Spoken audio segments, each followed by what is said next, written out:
people who do journalism, do different research in linguistics and humanities, discuss the issues. And one of the reasons in 2014, if I'm not mistaken, was having this title, literally, Between You and I, which is wrong grammatically, right? Used to be wrong.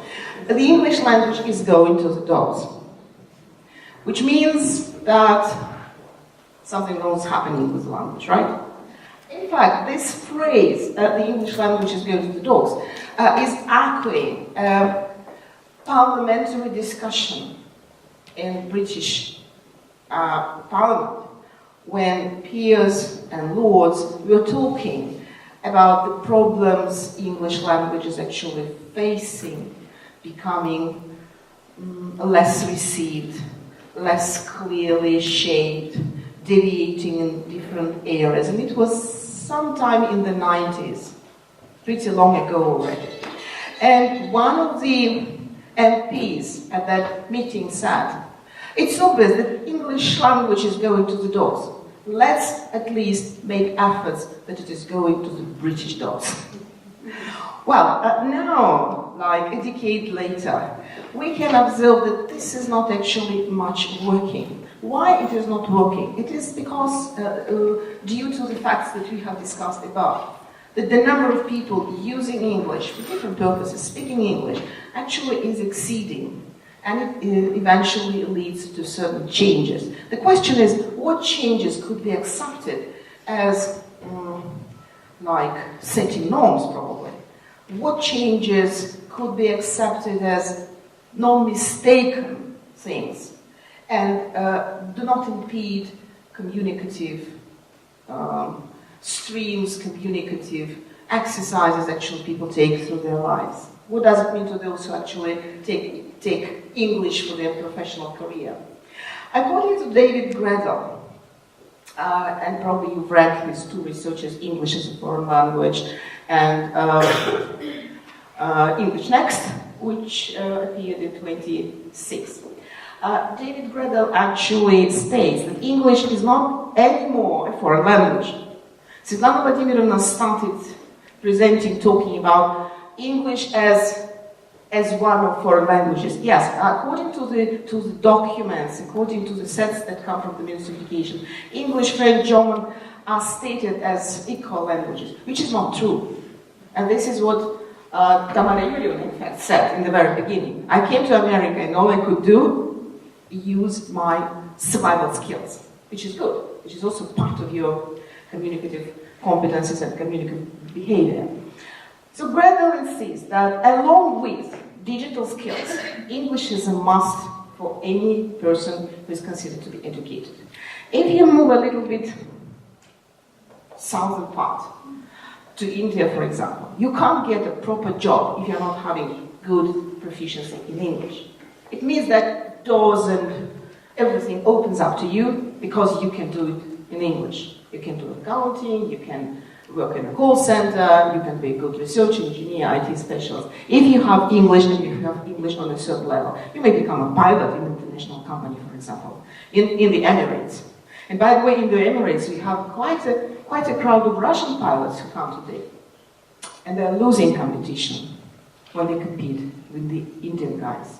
And this is a message, in fact, to the teachers of English. Why do they lose? Mostly they lose because, not just because they can't tell you a topic about London, not because they don't know the words or their professional vocabulary, but because they're not very good in interpersonal soft skills, all these things that actually make a person valuable in the market on the whole. Again, this is the message to teachers of English as well. Right, so it's not a foreign language anymore. But what would be the model? And this is the set of questions that comes from Gradle. If I give you can you all see the lines from the slide? Yeah. Can I give you 3-4 minutes and you go through the questions and with the person who sits next to you, with two people sitting next to you, discuss briefly what do you think could be the answers in your circumstances. Okay? Take your time.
quite a set of questions, and to answer them you would probably need more than 3 minutes, right?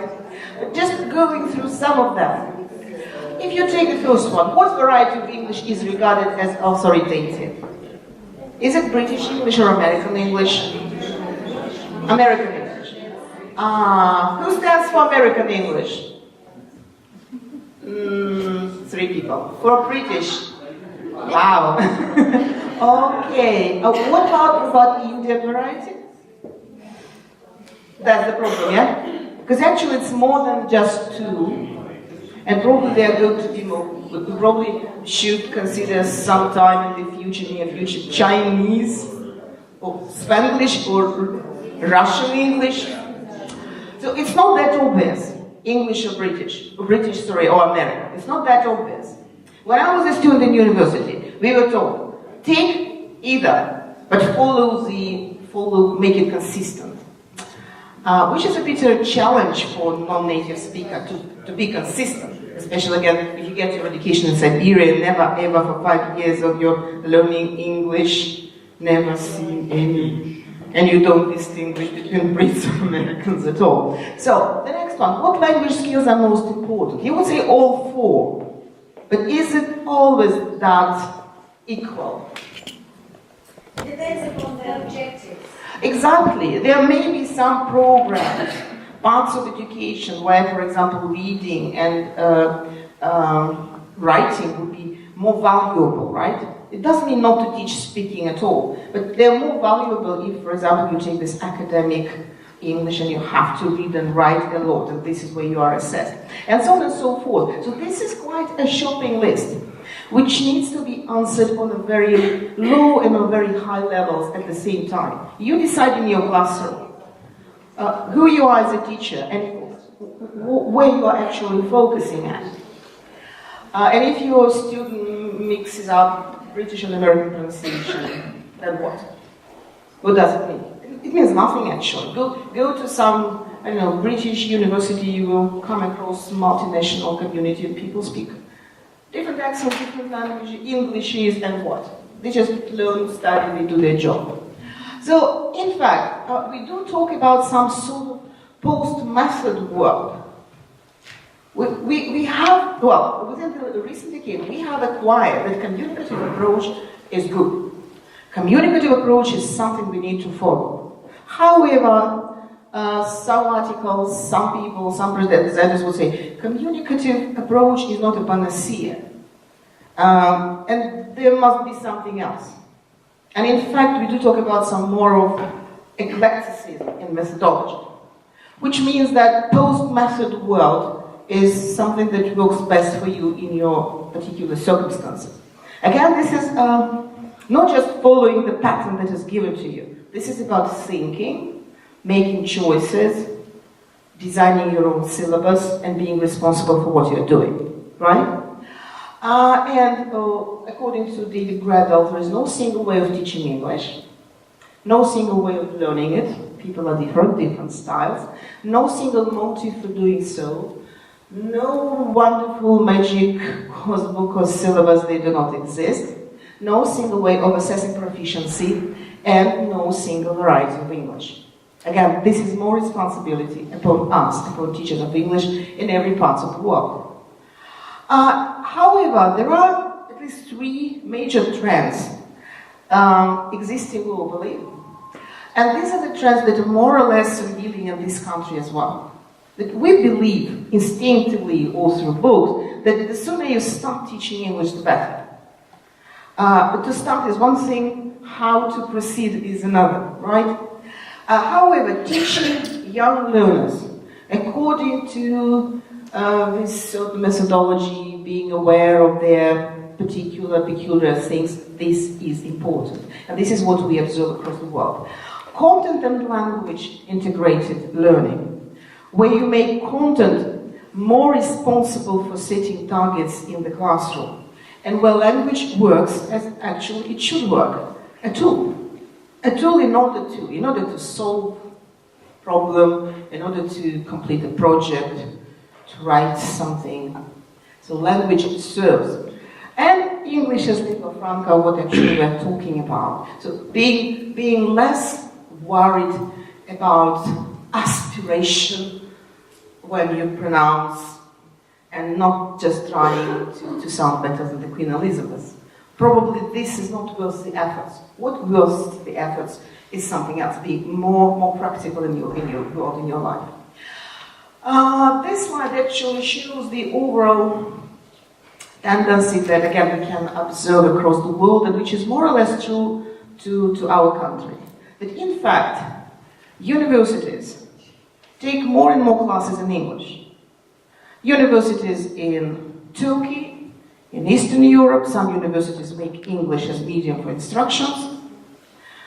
It's not just, we can say that this is linguistic imperialism, but in fact not. This is about making a medium where people can understand each other better, quicker, without the help of interpreters and translators, and being part of this global world. And this is good, this is fine. Universities in the Netherlands, they feel absolutely comfortable about it, and they have 2 languages.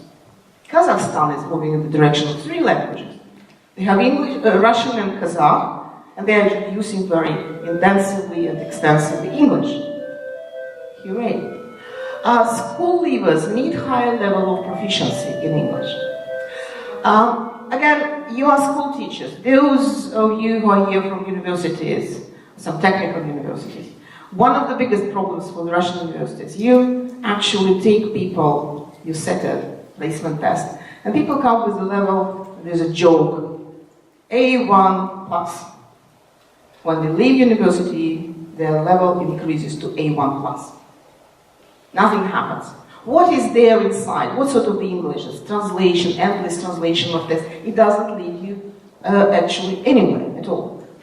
And actually, school leavers, people, kids who you're working with, they need to be taken to the level which is at least B1 plus, or even B2, if they're ambitious to go further to some prestigious universities and take their place there. It's very, very disappointing when you come across, university graduates or students of the 4th year, postgraduate students who can't do anything with English. It's time for them to apply for scholarships, to enjoy their academic ability, but they cannot because English is something which is left behind. Then, we increasingly used to teach curriculum at secondary schools, like using CLIL in Spain, for example, in the Basque country, when they introduced English as a medium for school education. And English, yes, introduced as early as possible at primary level. So, and again, historically, some of you may remember that we started learning English or any foreign language at the age of 11, 12, right? Now, this is common practice when kids start learning English at the age of 7, 8, and it's not just a wish of their parents, this is part of the curriculum in secondary school. The question of quality is a different question, I'm not discussing it here. Through the recent 20-25 years, again, if you take China, if you take Turkey, if you take countries in the Eastern Europe, the level of achievement moves from starting at 12 and getting to B1, not all of the school leavers by the age of 16, to this picture. When in fact, there is no English or any foreign language in a university curriculum at all, because school leavers already have high level of English, and they may learn subjects, they learn other content through English.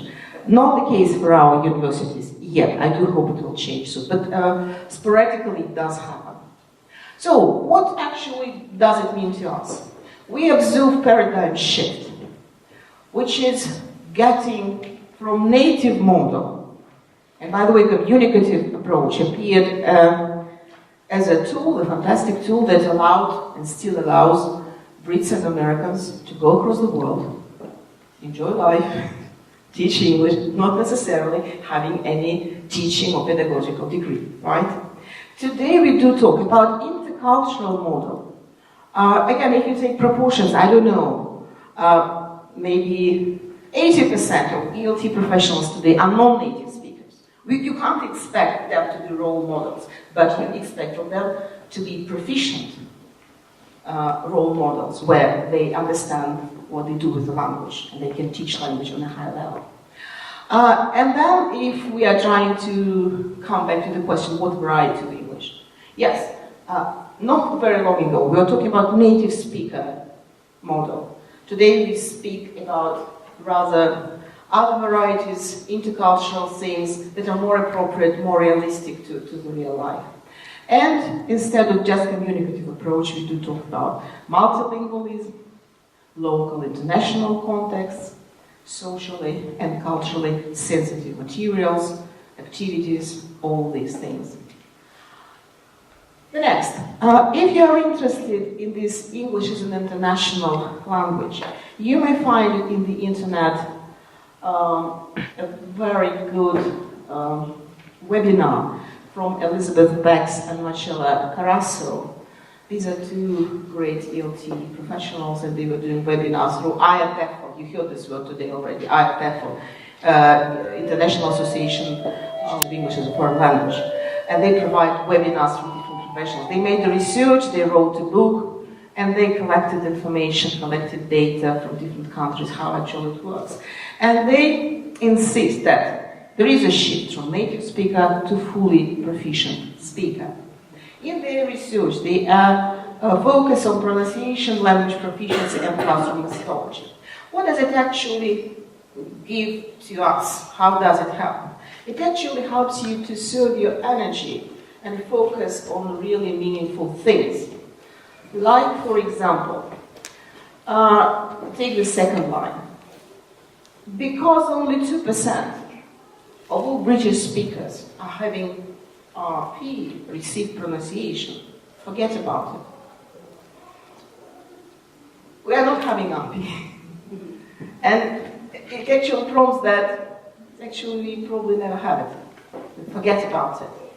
But try to be understandable, speak appropriately, and so on. Then, when you choose between native British or American, native like international, intelligible, local variant of English, we would probably go to the number international intelligible, exactly.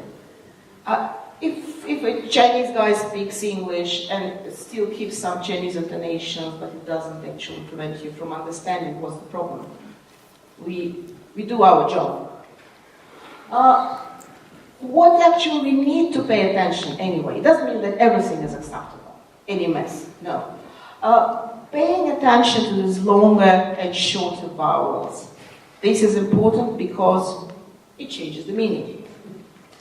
Paying attention to the voiced consonants in the end of the word, because it changes the meaning, right?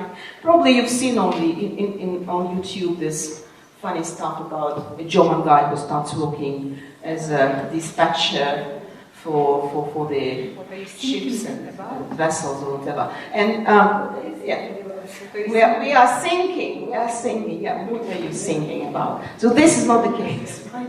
That's why all consonants can be tolerable in terms of pronunciation, but th, the, z need to be taught.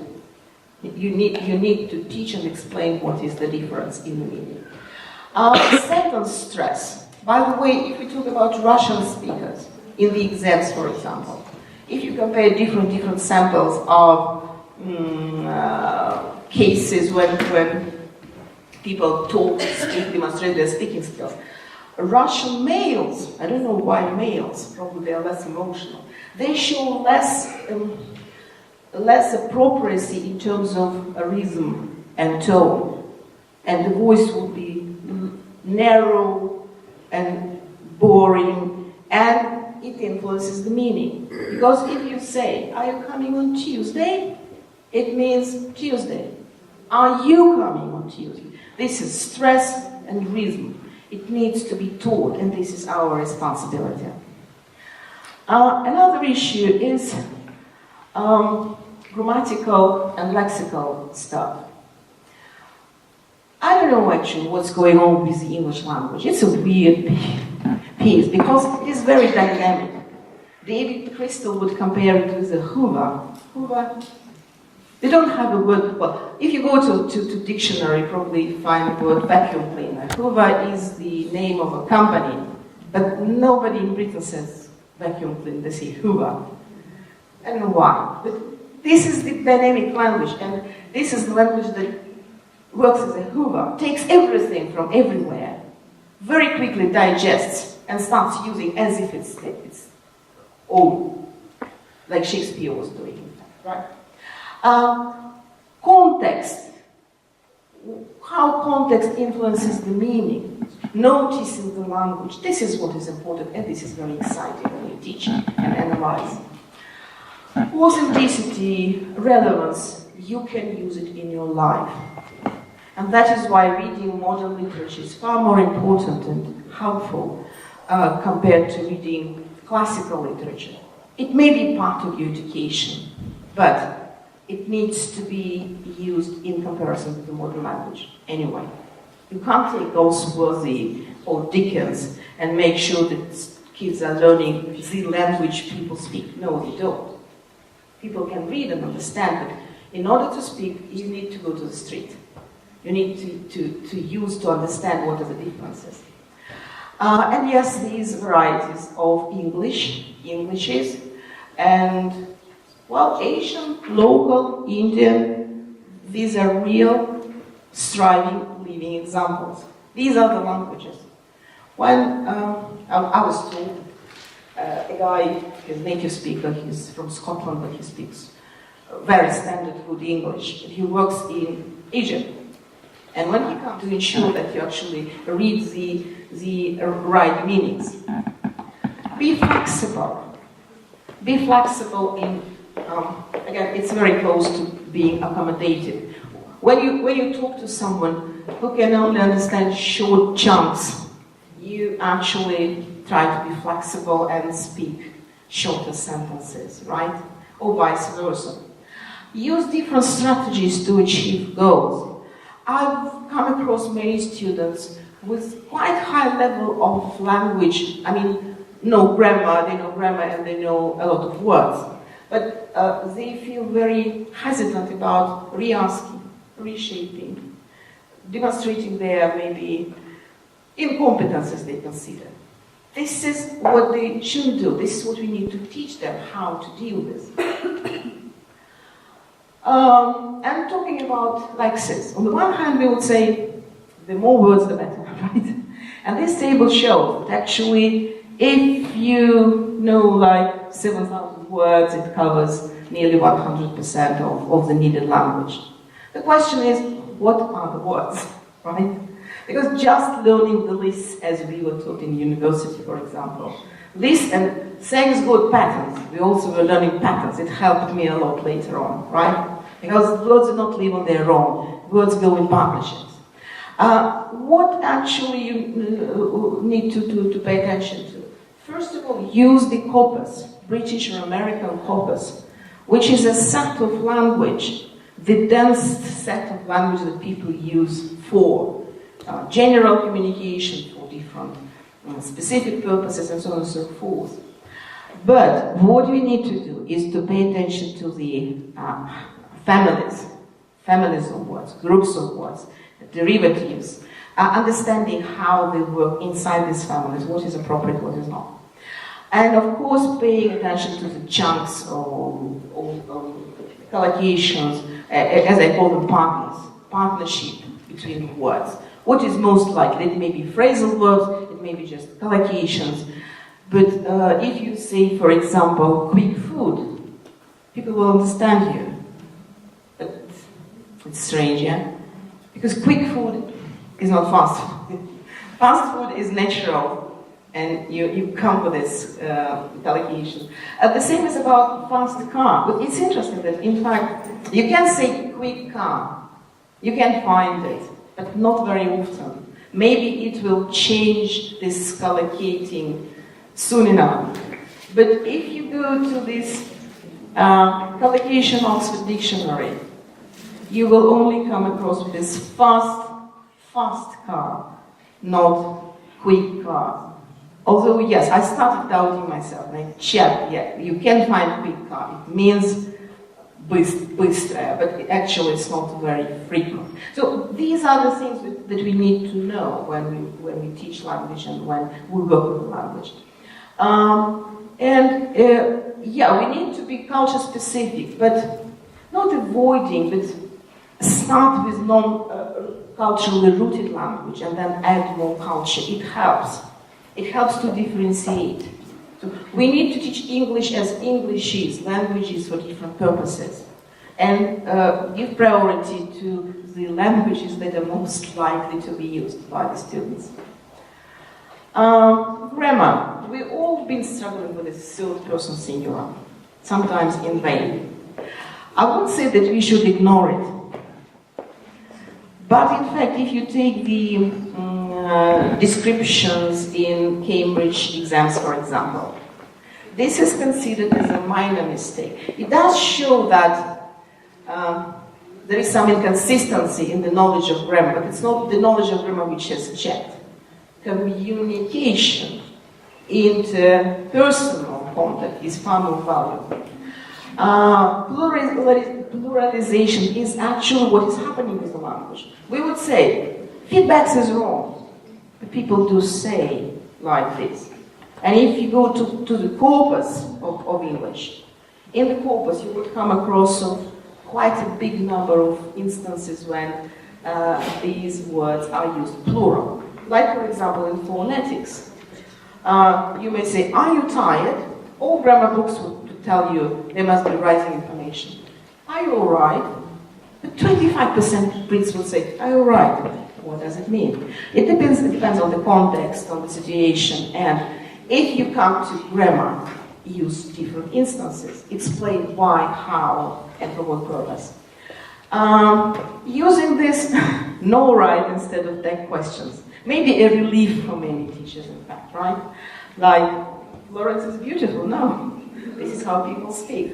Grammatically, but again, in the exam, when you sit for international exam, this is okay. This may be not okay when you sit for again.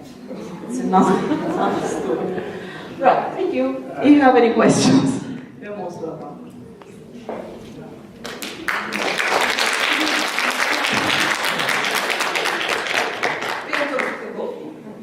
Thank you, Irina Nikolaevna. And the now floor is given to Matthew Allen Thompson, U.S. Consul to Russia from Yekaterinburg. He's going to talk about the struggle and joy of teaching English, his adventures as a Peace Corps volunteer. Welcome.